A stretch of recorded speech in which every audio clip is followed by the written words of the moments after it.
Welcome to the National Alliance for Public Charter Schools, the Charter School Facility Center's webinar on opportunity zones. The time is now 1:03.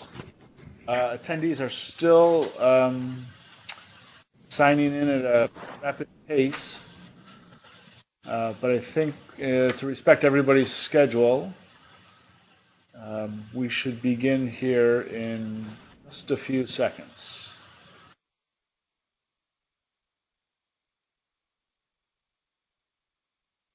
Christy, if you are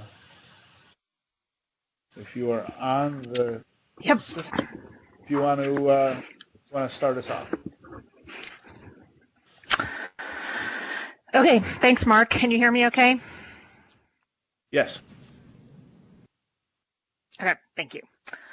Well, welcome to the first webinar of the Charter School Facility Center. We're really excited to be here today. I'm Christy Wolfe. I'm a Senior Policy Advisor here at the National Alliance for Public Charter Schools, where I work on federal policy issues.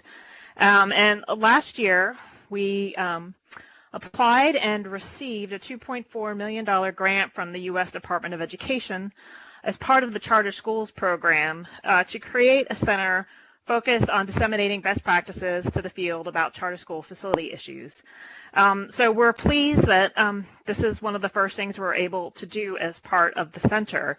Mark Medema, who you heard from, is our project director, and we are kicking off the work of the center with a bang, and really anxious to get information about opportunity zones in particular for this webinar to you all, but also to hear more about what will be useful to the field.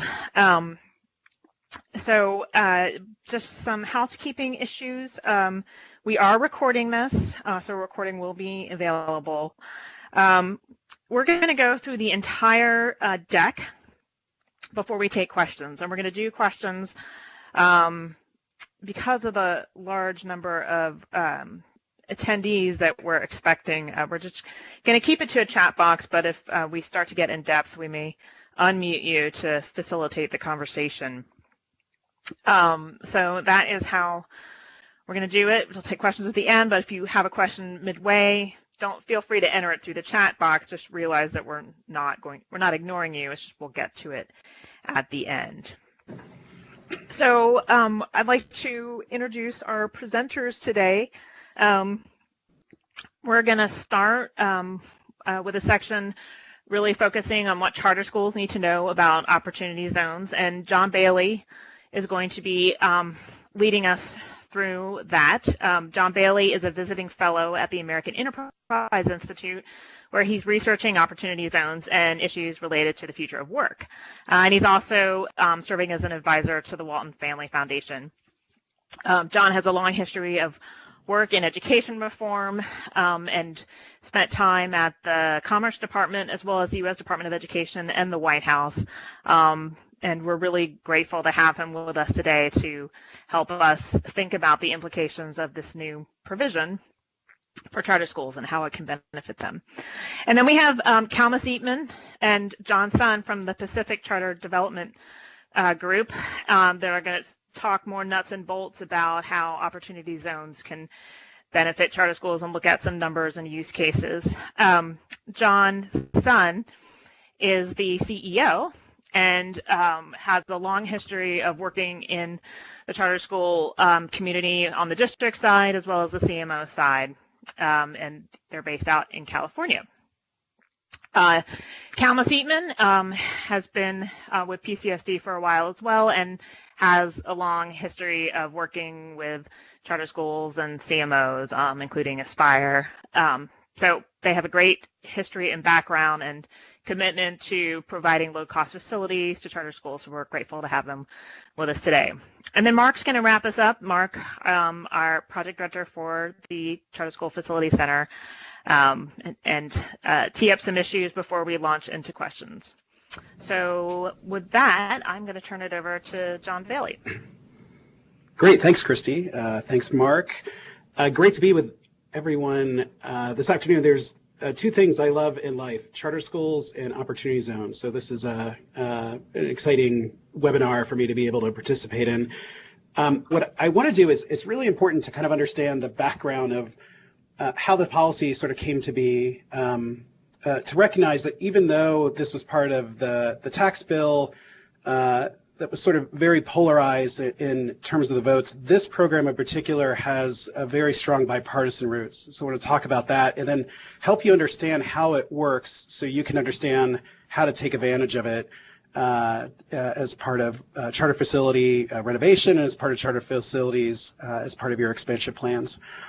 The first, going back a little bit to the history of like what led to creating an investor incentive to help with investing in projects in distressed communities.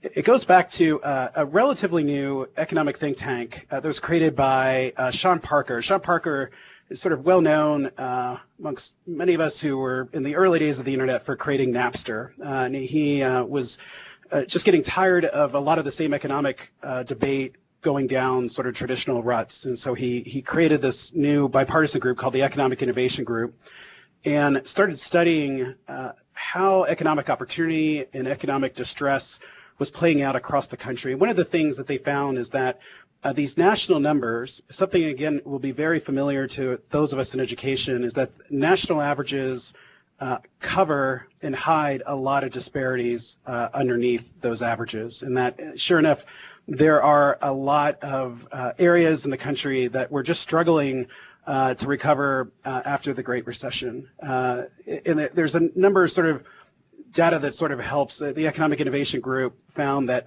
just 73 counties out of 3,000 counties in the United States produced about half of the national job growth.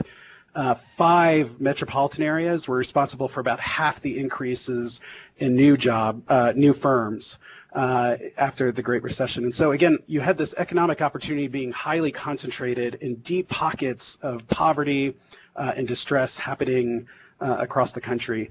This is data that you've seen coming up in education. You also see it with Ross Chetty's recent research. And so that was the first research that came out of the Economic Innovation Group. The challenge then was, what do you do about that?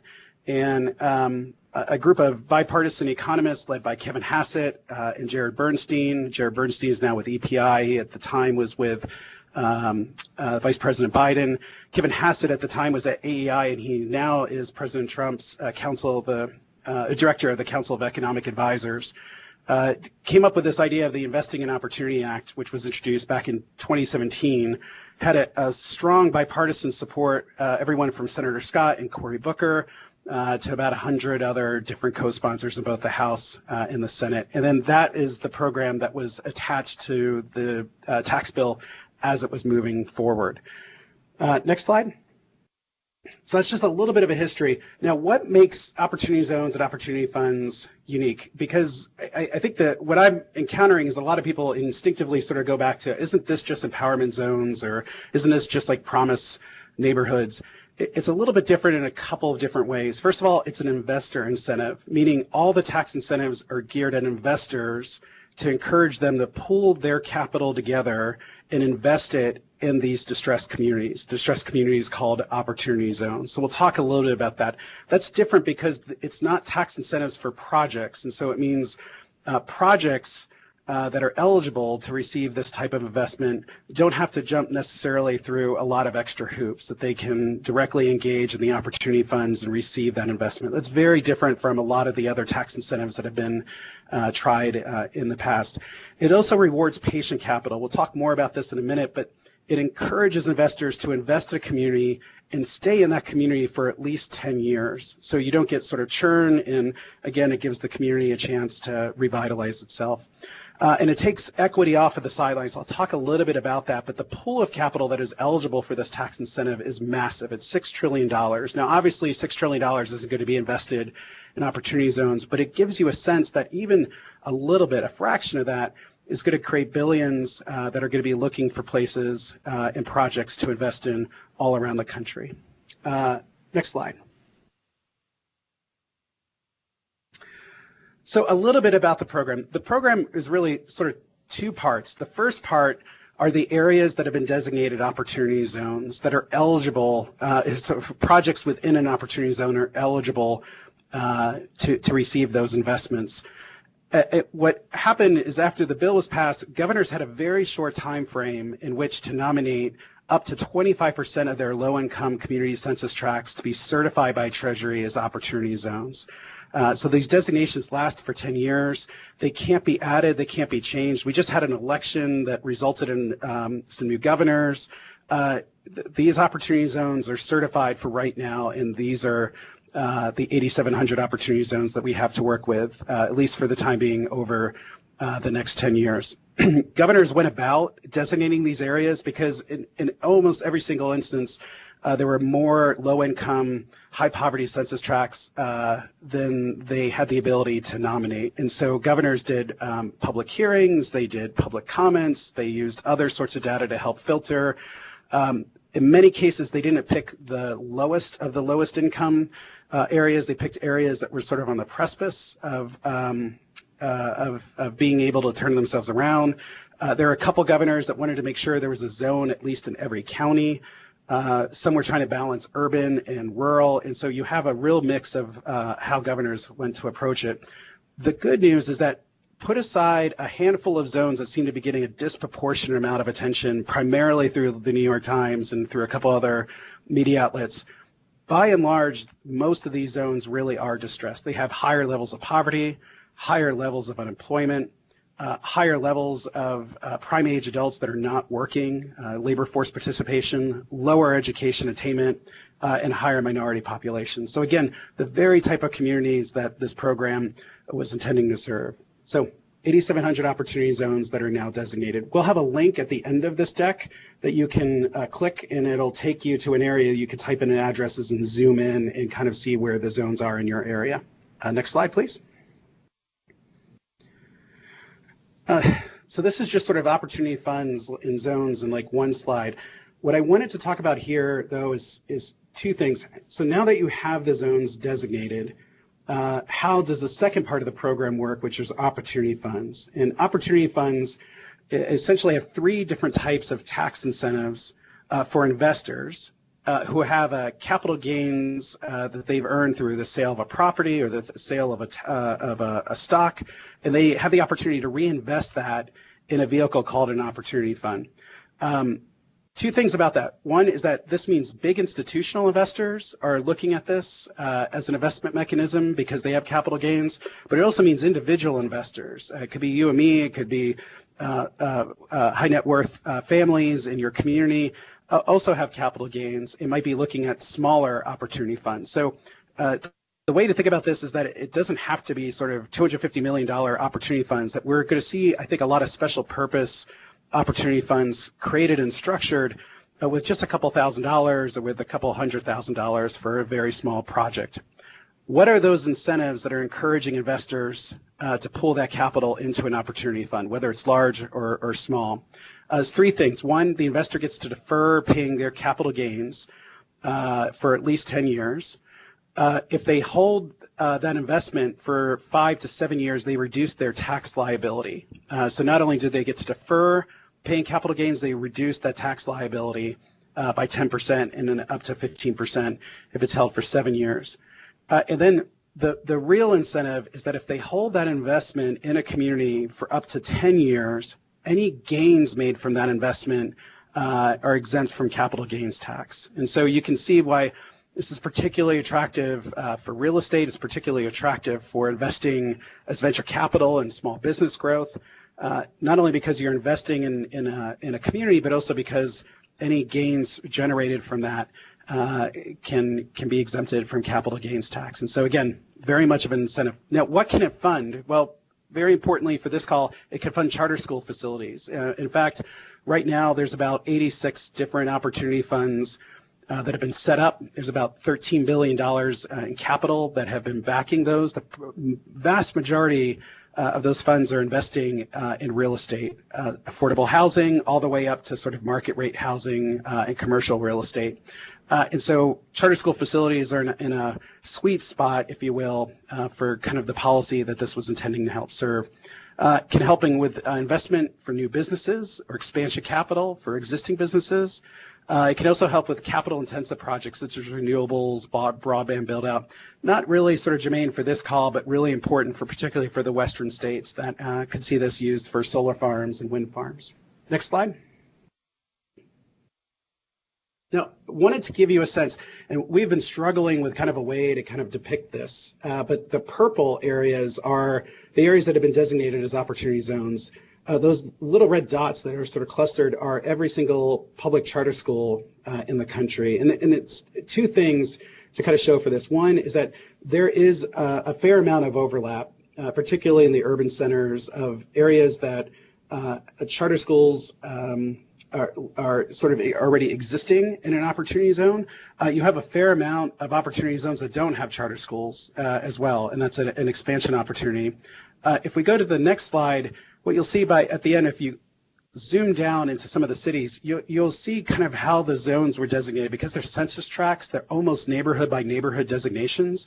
This is in Chicago, and so you can see that there are some areas of opportunity zones where there's some existing charter schools. There's some charter schools that are located right outside of an opportunity zone. And what this map is useful and helpful for is that as you're thinking about expansion or as you're thinking about starting a charter school, all things being equal, if you have two properties, one that is in an opportunity zone and one that is outside of an opportunity zone, locating within an opportunity zone just creates the ability for you to be eligible to receive some of this capital investment that we'll talk about later. So again, these maps are really, really useful. Go ahead. So just one summary slide before we go to the next presenter. But so how do opportunity zones and charter schools work together? A couple of different things. One, the project must be located in an opportunity zone. So again, we'll have a link at the end for you to be able to sort of drill down. But if you're not in that geographic area, you're not eligible to receive that investment. One, there's a bunch of other sort of criteria too that opportunity zone investments must create substantial improvement, and this is a test that the IRS right now is generating some regulations around, but it's essentially it's not enough just to buy a piece of property and then move your students into it. You have to improve it, and so there's tests that have to be kind of made for it. This is not a way of doing sort of financing or pure acquisitions or just even modest improvements. We could talk a little bit about that later. Second, this is something that's also very different for those of us in education. It's an equity type of investment, not debt financing. Debt financing can work with nonprofits. Equity investment is a little bit tricky with nonprofits. And so you're going to see a lot of new structures created of sort of nonprofits working with an LLC that's been jointly formed with investors, or an LLC that the nonprofit forms. And then that LLC is the entity that can take in the equity investment and can do various types of structures to make that work. It's a little bit tricky in our world. Like I'm finding that many of us in education aren't sort of familiar with some of the corporate structures that can be done here. And so you're going to need to talk to your lawyers and talk to some of the economic development leads in your community. Opportunity zone investors have strict timelines. So there is an incentive for them to make these investments quickly, meaning within the next 9 to 12 months. And so again, if you have longer horizons, or if this is an expansion plan you're looking at for 2 or 3 years, opportunity funds may not be the best source of capital as part of your capital stack. And then lastly, it is so important for you to engage investors and mayors. It has been great to see how much excitement there's been with investors for opportunity funds, and they're all sort of brainstorming different ways this can be used to help communities, particularly with affordable housing and with investing in minority-owned businesses. I'm not hearing a lot of conversation about education, and some of that comes just to us having to engage that community and evangelize the role of charter schools in serving a community, the flexibility of the charter model in helping to address employer and workforce needs as well as other community needs, and also making the case for why charter schools are a good investment. But also engage your mayors. Like I would say every single mayor that I've at least talked to over the last 8 months has an opportunity zone coordinator. Same thing with governors. Governors have an opportunity zone coordinator that are looking for projects that need investment in their communities and helping to market that to investors. Because if you think about it, if I have Walsh Investment Partners, like we'll make up an opportunity fund, and looking to invest in charter schools, how do I find a charter school that needs my investment out of the 8,700 opportunity zones? So what you have is a lot of mayors and a lot of governors that are working on websites and other tools to link investable projects with like-minded and social impact-oriented investors. So definitely reach out to your mayors, definitely reach out to the governors, economic directors who often have the opportunity zone responsibility. Next slide, I'll turn it over. Thanks, John. Thanks, John. This is John Sun with Pacific Charter School Development, otherwise known as PCSD. John Bailey did a great job of providing an overview of the structure. What we wanted to dig into is specifically give you an example or two about how the money actually gets used in the project. Just for our purposes, we're a nonprofit developer of charter school facilities based out on the West Coast, but have done a good amount of work nationally. And we really are excited by this opportunity. We see it as complementary to the typically way where we invest in projects, which is commingling private debt with philanthropy, but also know that it's unique given a number of the factors that John outlined in terms of just how the tax benefit is structured, the investment is structured, and ultimately seeing this as really an equity equivalent and not as debt. So I'm going to actually turn it over to Kahlmus Eatman to talk a little bit about the actual deal structure.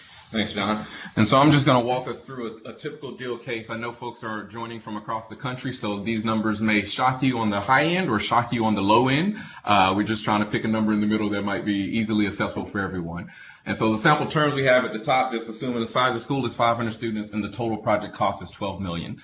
Now, a traditional way in which charter schools have funded this type of construction is through the tax-exempt bond program. And so we're just throwing in $1 million for the bond finance costs that are always associated with that and giving you a 6% interest rate over 30 years. And so in this traditional non-opportunity zone financing, you'd be paying about $935,000 a year in your annual debt service, equating to about $1,871 per student. You can click the next part. Now, the way the opportunity zone financing will come into play is if you have sourced an investor that's willing to provide $3 million in OZ equity to your project, obviously that lowers the amount of debt that you have to take out. So now you're only taking $9 million of debt to make up the $12 million of project costs. If you recall from what John Bailey mentioned, these are short-term to mid-term investments. So with the opportunity zone, you're going to have to return that equity to the investor in either 5, 7, or 10 years, because those are the tranches where that investor gets their tax equity. In this model, we're modeling a 10-year opportunity zone hold. So at the end of that 10 years, you have two options. During that term, you can either fundraise and build up reserves and build up a cushion of extra cash that you could then give to that opportunity zone investor to buy out his stake at the end of that 10 years. And now he's gone and you just maintain your debt portion for the rest of the life of the debt, which would be another 25 years. Not all charters will be in a position to raise that funds or pay that amount. So if you can click the next portion, the other option is to take out a bond to take out both your opportunity zone investor and the remaining debt. And so in this example, you're still doing a 30-year bond, it's just 10 years later. And so you've made 10 years of loan payments, so your outstanding loan is down to $6.9 million. You've got to repay the opportunity zone investor their equity, add in the bond finance cost, and you can see the results here. The benefit of opportunity zone is ultimately you're going to be able to have a lower annual cost during the loan term, but you may end up paying a higher cost over the life of the loan as you're stretching out those payments for more years. The huge caveat to all of this, and John Bailey mentioned it a little bit earlier, is that this all drives off of what level of return your equity investor is expecting. As we've modeled it here, there's a 0% return in here. They're giving you $3 million now, and 10 years later, they're taking $3 million back. And they're happy with just getting the tax benefits that they receive by giving you that investment. We know that that's not going to be realistic for every situation. You know, if you can find philanthropic partners that would contribute to you anyway, and this is just another vehicle for them to do so, you might be able to find a 0% return. But if you're just out on the open market, investors are likely going to expect some level of return on their equity while it's in the investment. And in this example, and again, it's going to vary based upon your particular dynamics, but for this particular example we're showing, if this investor was to request an 8% return, it would essentially wipe out all savings you had as compared to the traditional financing model. And so as you're considering opportunity zones, it's really important, again, it was on the previous slide, be very clear about what those expectations are on return and how that actually will impact whether or not this investment is beneficial to you as the charter school partner versus just doing your traditional financing. Because you are also taking on interest rate risk. So you can lock in a 6% bond now or wait 10 years and hope to lock in a 6%, but interest rates could go up, they could go down. You don't know where that interest rate is going to be. So you have to weigh, are the potential savings worth the interest rate risk that I would be taking on by waiting to hold this investment for my investors. And you can go to the next slide. And no, that's a lot of information for you, so we tried to create just a little basic template checklist that kind of summarizes everything that we just said in the previous couple of slides.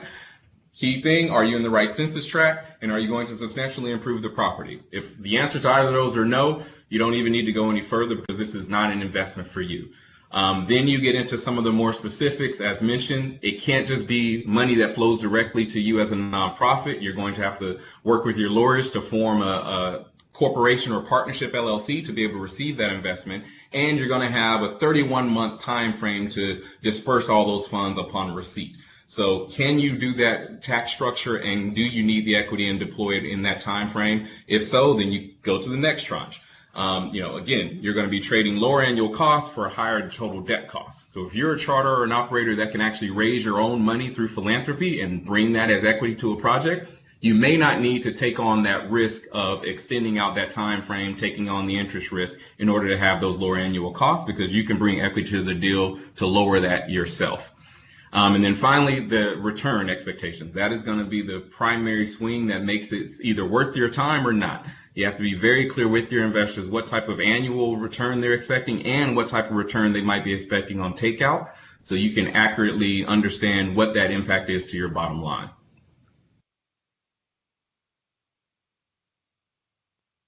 So I think we're taking questions at the end, so I'll pass it over to the next presenter, and then we'll be on to, we're at the questions center, so we'll be on to answer any questions about the examples we just ran through. Thanks, Thomas. We'll start taking any questions now. We said that we'd go 30 minutes, and we're right at the 1:30 mark. Here's why we're actually having this presentation. One is we wanted to inform everybody of opportunity zones. The first thing is we've talked about a few times is make sure you find out if your project is going to be in an opportunity zone. We'll send out these slides. You can actually click on the link. You can click right now on just policymap.com and type in an address of the project site that you're looking at. The second step is perhaps more intriguing. We've had a couple of investors call us and ask the Alliance, should they create opportunity zone funds targeted towards charter schools? And if so, how big should they be, or is there a pilot project that perhaps an investor could just test the mechanics of an opportunity zone fund? We don't have data on how many schools are contemplating projects that might be in opportunity zones. And so if you're interested in providing that information to us, that we can bundle it up and help potential investors size a fund for charter schools, or as one investor said, maybe we'll do a pilot project. If you're interested in being a pilot project, send us your information about your project. We don't need a lot, just 4 quick questions. Your school name, just the total cost of the project, round numbers is fine, the type of project you're thinking about, and how soon you might be needing funding.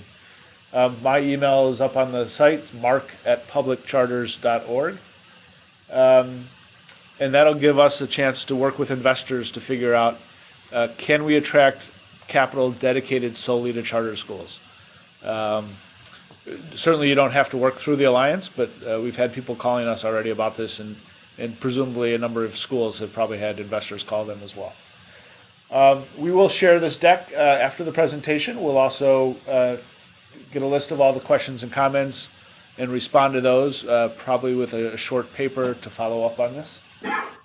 So that's to find out more, and then there'll be a link here. There's a bunch of resources for a lot of people who have been writing about this topic for the last 6 to 8 months. And then I think there's one more slide. Just in closing, before we get to the questions, just to let you know, the Charter School Facility Center, this is the first presentation. We'll have a number of them throughout the year. We're also having a pre-conference at the National Conference in Las Vegas on Sunday, June 30th. This will be for school personnel interested in having as much direct technical assistance about everything they need to know about developing their facility, of panels of experts and some one-on-one help. So just mark that in your calendars. That is, so that's the presentation. Let's get to the questions. I think they're starting to roll in here. There's one here about penalties. So there's really no penalty to the school. Like, again, John Bailey had mentioned, and Kahlmus had mentioned, there's 31 months for the investor to deploy their capital. If you, the school, fail to deliver that project, the investor is not going to be very happy because his or her money has been tied up in a fund that is now has to go seek another project very quickly to be deployed. If they don't deploy the money, they're now liable for all of those taxes that they were otherwise hoping to defer. So you, the charter school, actually do get off scot-free, but the investor doesn't, and I'd almost rather not have an investor upset at me. I'd rather take some sort of penalty myself.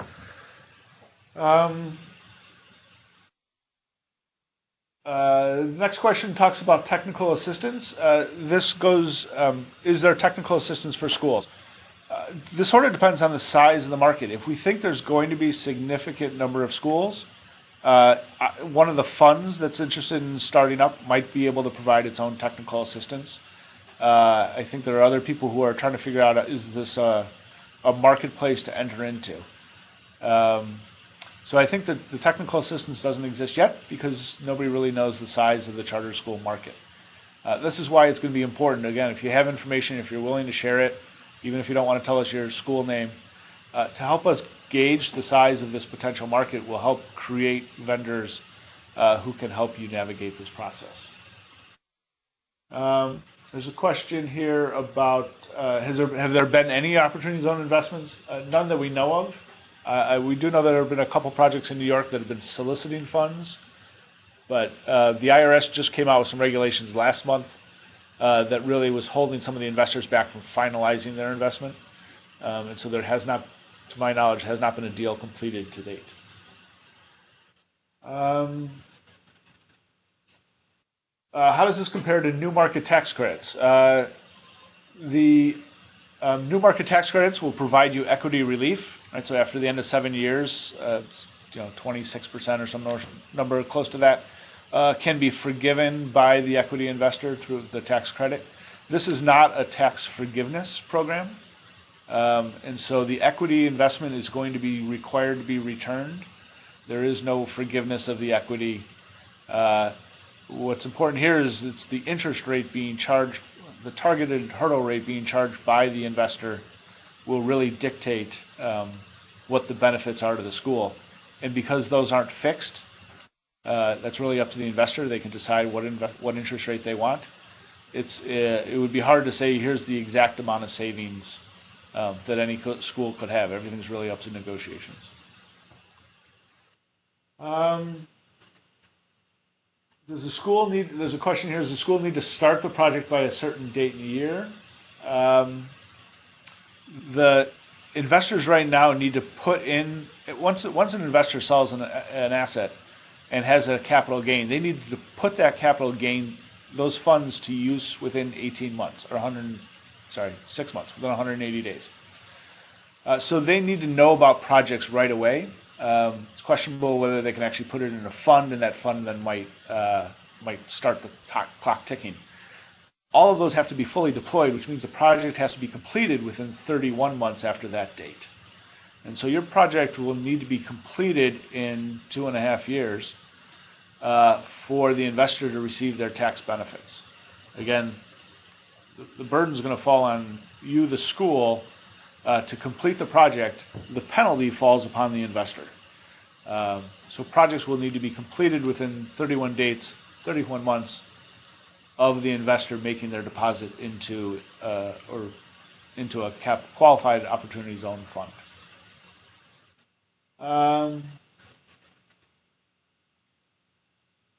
There's another question about this 31 months. My understanding, and we'll probably have to get clarification on this, all of the funds for the project that created the substantial improvement.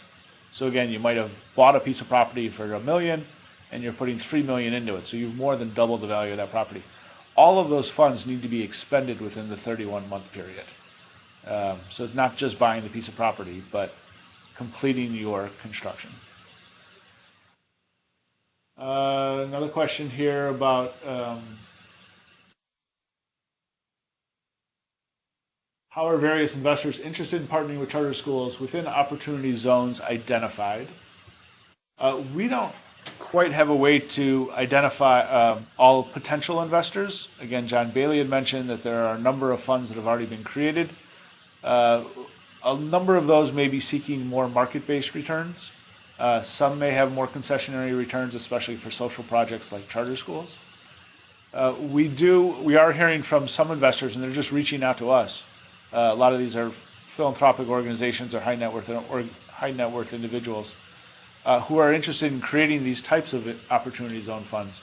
But at the moment, it's catch as catch can.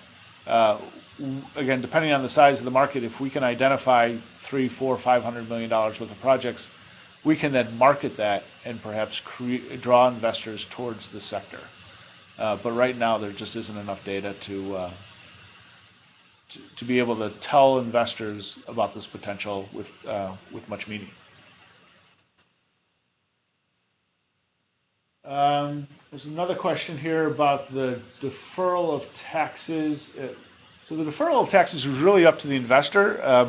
We wanted you to understand what the investor is going through. It almost doesn't affect the school so much, but the deferral of taxes is realized after 7 years, and they also receive they're able to waive 10% of those taxes if the investor holds their investment for 7 years. The 10 years is, you're right. The question is if an investor was only expecting a 0% return, why would they hold it out to 10 years? The person asking the question is right. If they didn't need any return, they wouldn't need to hold it for 10 years. My guess is if they didn't need any return, they're probably in this for the social good, and they may just very well make their investment for 10 years. But the point's well taken on this question. Got just a couple left here. There's a question about using the friends of entities. And if the friends of entity might have capital gains, can that entity invest in a project?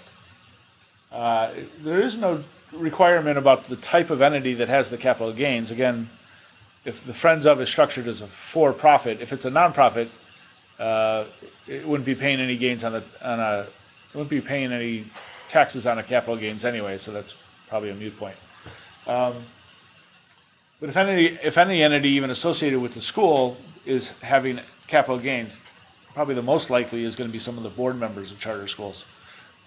They could then proceed to work with the charter school directly to make an equity investment through that investor then just, in essence, there's almost an honor system on their taxes that they're able to defer and take the benefits of those of any of the tax savings.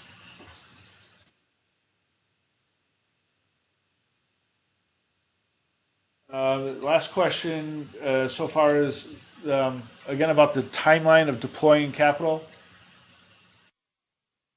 This one talks about the difference between the equity portion of the investment and the debt portion of the investment. The questioner wants to know if the equity portion is deployed first and then the debt portion follows after that. Outside of the 31 months, is the project still viable? It would be my understanding that as long as the equity portion was deployed within the 31 months and that equity portion was significant enough to have created the substantial improvement, then the project would still be viable. So back to the very simple example, $1 million land acquisition to $3 million improvement. The equity investment would have had to be at least $2 million, $1 million for the land plus $1 million to make the substantial improvement. The debt portion could be the remaining 50%, and presumably fall without the 31 months. There may be a question about, did the equity investment actually make a project that's habitable? If it just created a shell of a building, it really didn't create substantial value. It's an empty building that has no value to itself. So I think there will be questions about the deployment that everybody should take note on. That concludes the questions that have been asked on this. We'll again document all of those, correct any of my mistakes on the answers, send those out, as well as we'll be sending out the deck. This topic may generate more discussion, and if it's significant enough, we'll have a higher level discussion, perhaps with more examples in the future on another webinar. If not, we'll again try and figure out how to make sure that we keep charter schools as a viable use for opportunity zones in potential investors' minds. Helping us size the market is going to be key to that, and so your help will be important for that. And then as we move beyond opportunity zones, again throughout the year, the Facility Center will be having more webinars, and we'll be producing articles and research papers throughout the year on a variety of topics to help charter schools have a more equitable landscape for facility issues. First of all, I'd like to thank the Department of Education for their grant supporting this initiative. I'd like to thank our sponsors, Christy, John, Kahlmus, for your time today, and thank you to the couple hundred people who had signed up for this webinar for your interest in Opportunity Zone funds. Again, if you have any questions, my email was mark@publiccharters.org. And we'll be sending out this deck to everybody who registered for the webinar in the next day or so. Thank you very much for your time, and we hope you have a wonderful weekend.